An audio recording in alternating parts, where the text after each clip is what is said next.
Bonjour à tous les amis, c'est JC du canal Olympien. Donc pour le traditionnel débrief de lendemain de match, donc du match d'Europa League entre l'Olympique de Marseille et Brighton. Voilà, un match que tout le monde allait nous dire qu'on allait se faire marcher dessus par cette équipe de Brighton qui a priori marche depuis le début de saison sur la première ligue. Mais voilà, hier soir on s'est plus rendu compte, on a pu se rendre compte que notre Olympique de Marseille a tenu la dragée haute à cette équipe de Brighton. Que cette équipe de Brighton n'a pas forcément marché footballistiquement sur l'OM, mais a marché sur l'OM peut-être autrement. Sur ça, on va y revenir un petit peu plus loin dans la vidéo. Donc Gattuso, le nouveau coach de l'Olympique de Marseille, donc, avait bien sûr opté pour son 4-3-3 habituel, avec Paul Lopez dans les buts, Murillo, Mbemba, Balerdi et Klos en défense. Au milieu de terrain, on avait donc Verretou, Rongier et Harit. Sur le côté gauche, on avait Correa. En attaque, en pointe, on avait bien sûr Aubameyang. Et sur le côté droit, on avait bien sûr notre ami Ndiaye.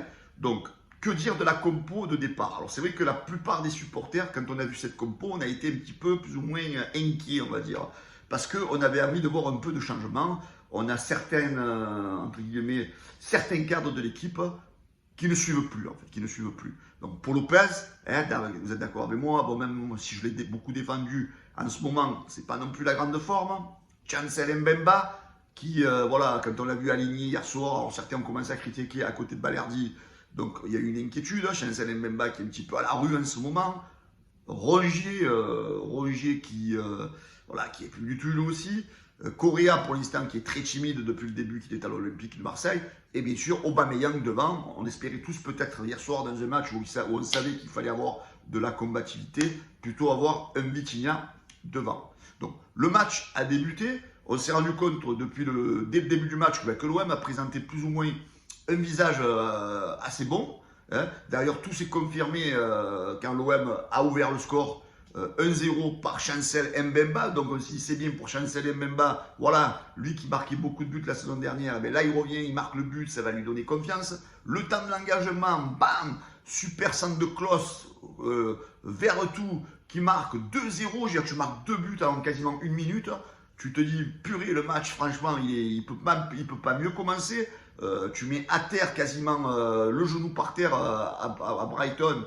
Tu te dis, putain, on va encore les battre. On va peut-être encore leur donner encore une leçon. Et ensuite, voilà, on a vraiment dominé cette première mi-temps. Et on a commencé à faiblir, si vous avez vu, sur la fin de la première mi-temps. On a fait une ou deux bêtises qui ont failli nous coûter...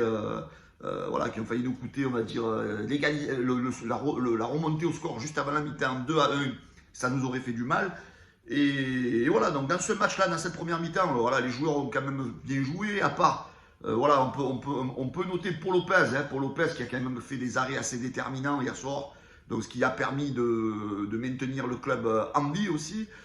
Chancel Mbemba qui a fait un bon match. Et on va revenir sur le cas Rongier, sur le cas Correa et sur le cas Aubameyang un petit peu plus tard. Harit qui franchement nous a régalé, hein, il a fait un match plein, un match magnifique à Milan hier soir. Et en deuxième mi-temps, voilà, on a joué un quart d'heure et après on s'est effondré. On a vu que l'équipe avait du mal, ne faisait pas le même pressing, n'était pas sur les premiers ballons comme en première mi-temps, où on a empêché les Anglais de jouer. Voilà, on a vu qu'en fait l'équipe a pêché physiquement, n'a pas réussi, je veux dire, à apporter ce combat qu'elle avait donné en première mi-temps. Et contre une équipe comme Brighton, voilà, si tu leur réponds pas physiquement, ben à un moment donné tu payes, ils reviennent à 2-1, ils égalisent à 2-2, et là tu te dis, putain, nous à Marseille, on n'a pas le droit d'être heureux, toujours depuis le début de saison, on se fait remonter, on marque des buts, mais on n'arrive pas à gagner. Et ça devient frustrant. Et voilà, donc moi après je voudrais revenir un peu sur cette compo aussi. Quand tu vois, bon, Chancel Mbemba et Paul Lopez ont eu une bonne réaction, hein, c'était des cadres qui étaient plus ou moins, voilà, un petit peu un ballottage défavorable par rapport au match précédent, ils ont su relever la tête.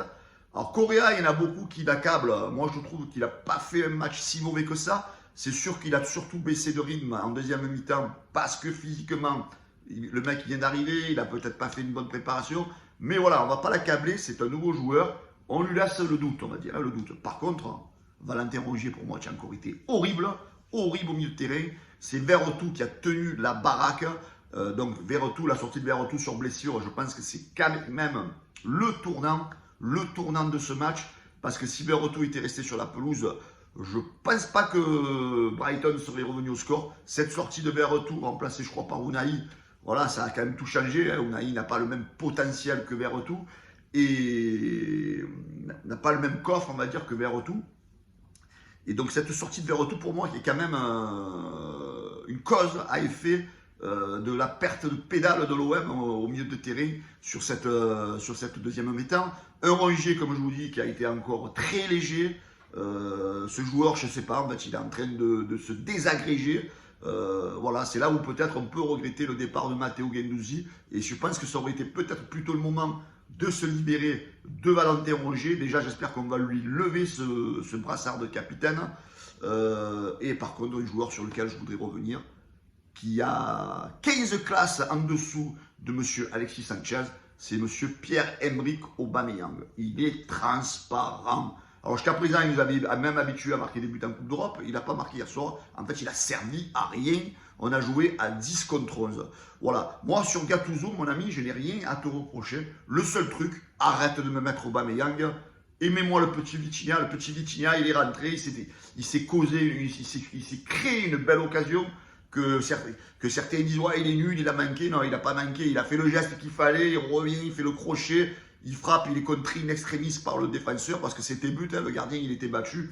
Donc, Gennaro Gattuso, merci de mettre s'il te plaît Vitinha titulaire à la place de Aubameyang parce que ce mec, on l'a fait signer 3 ans et franchement, je crois que c'est une Strootman numéro 2 parce que il sert à rien en fait, il sert à rien, il n'est pas motivé, il court pas, il fait pas de pressing, voilà. Aubameyang, tu as intérêt à te bouger le cul parce que tu es en train de nous gonfler, mon ami. Alors j'espère que tu la regardes, la vidéo. Parce que pour toi, ça risque de chauffer dans les prochaines semaines parce que tu es en train de gonfler tous les supporters. Alors, autre chose sur ce match-là, l'arbitrage. Alors, on ne va pas se cacher bien sûr derrière l'arbitrage, mais quand même, quand tu vois la cheville et le tacle qu'a subi quand même Amin Harit, c'est quand même le rouge, monsieur l'arbitre. Parce que le joueur qui a fait ça, c'est le rouge. C'est le rouge à la VAR. Normalement, il doit y avoir le contrôle de la VAR. C'est rouge indiscutable. Donc ça, c'est quand même un fait de jeu où Brighton aurait pu jouer à 10 contre 11. Voilà, donc j'en dirai pas plus, hein, parce qu'après certains vont dire, voilà, j'y sais, tu pleures.